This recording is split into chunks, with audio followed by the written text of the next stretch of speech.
término historia es un término fundamentalmente ambiguo, contiene una equivocidad. Por un lado, historia hace referencia a las cosas ocurridas. Cuando nosotros decimos la historia de tal país es una historia de éxito, pongamos por caso, estamos haciendo referencia a las cosas que ocurrieron. Pero también el término historia hace referencia al conocimiento de esas cosas. Cuando alguien dice que está estudiando historia, se refiere a esto, se refiere a que está adquiriendo conocimientos respecto a esas cosas ocurridas. Este conocimiento de la historia, este segundo uso del término historia, admite diversas modalidades.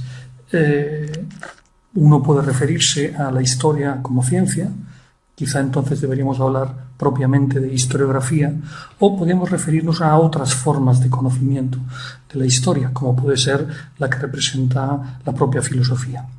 En ese sentido, a lo mejor lo más propio, lo más adecuado, para no ser muy restrictivos y no parezca que abordamos la historia, el conocimiento de la historia desde una sola perspectiva, tal vez lo más adecuado fuera hablar de discurso histórico. Filosofía de la historia es cierto que tiene unas connotaciones muy determinadas. La gente suele asociar filosofía de la historia a la filosofía especulativa, de la historia, a la filosofía del XIX, a la filosofía representada por el historicismo, y tal vez esa sea una concepción muy restrictiva de la reflexión filosófica acerca de la historia. También ha habido filosofía de la historia en clave marxista, en clave analítica, o sea que quizá mejor utilizar un término más laxo, como decía, el término discurso histórico.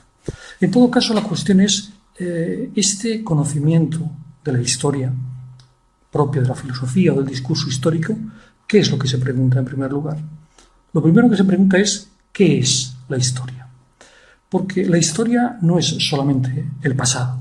La historia es, por lo pronto y como mínimo, el pasado de la humanidad.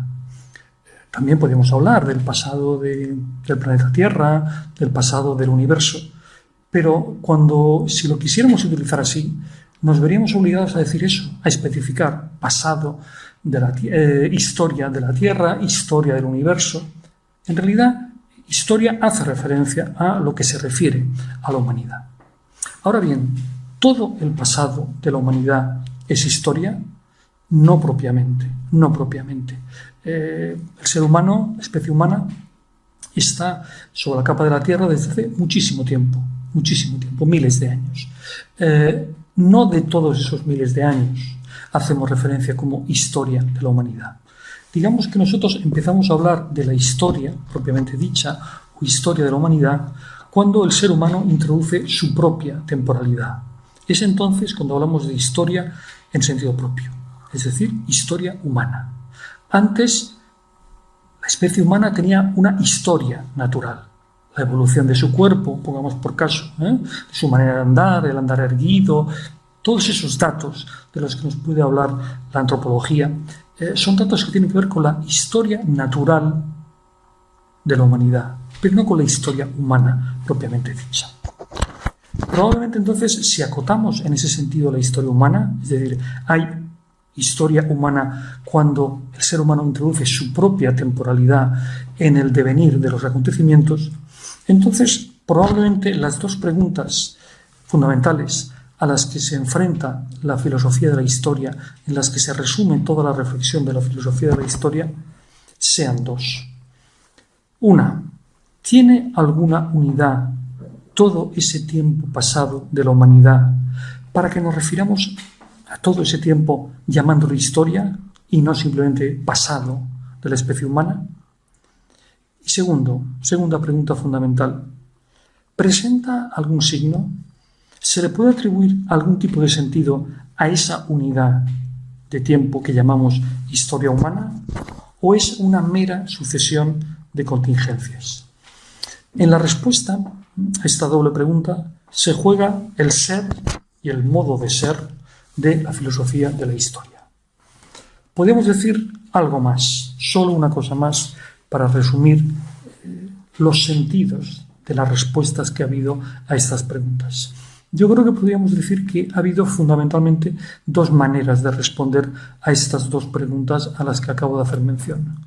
Una, la de quienes entienden que el sentido de la historia tiene que ver con la intervención del ser humano en tanto que ser capaz de autodeterminarse, o por decirlo de una forma muy simple, como un ser libre. El hombre habría ido introduciendo sentido de la historia a través de sus decisiones, a través de sus determinaciones. Habría interrumpido el previsible curso natural de los acontecimientos tomando decisiones. Esa es una manera de entender el sentido de la historia. Otra sería atribuirle también un sentido, pero ubicando ese sentido no propiamente en la libertad de los individuos, sino en la evolución de fuerzas no estrictamente individuales. Por ejemplo, en una lectura en clave marxista de la historia, la historiografía marxista muchas veces ha presentado la evolución, el decurso de la historia, el sentido de la historia, en términos de la evolución del trabajo, de las formas del trabajo y, por tanto, de los diferentes modos de producción. Habría entonces, efectivamente, una evolución, habría un sentido en la historia, pero ese sentido no dependería de la libre voluntad de los seres humanos, sino de cómo habrían ido variando, evolucionando esas fuerzas que no están al alcance de los individuos. Y tal vez, para cerrar esta apresuradísima síntesis, podemos decir que hay una tercera opción, distinta a la de quienes lo cifran todo en la libertad de los seres individuales, de los seres humanos tomados individualmente, y la de quienes, por así decirlo, solo piensan que haya fuerzas anónimas que tiran de la historia en una dirección u otra.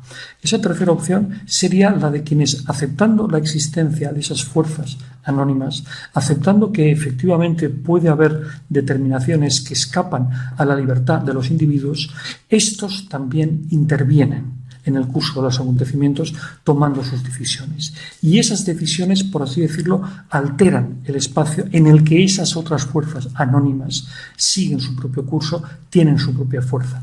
Es decir, el llamado sentido de la historia, o el hipotético sentido de la historia, o la inteligibilidad de la historia, pasaría por pensar la manera en la que la intervención de los seres humanos en el curso de los acontecimientos altera o no esas líneas de fuerza que, por así decirlo, la sociedad, por su propia cuenta, sin preguntar a los individuos, seguía.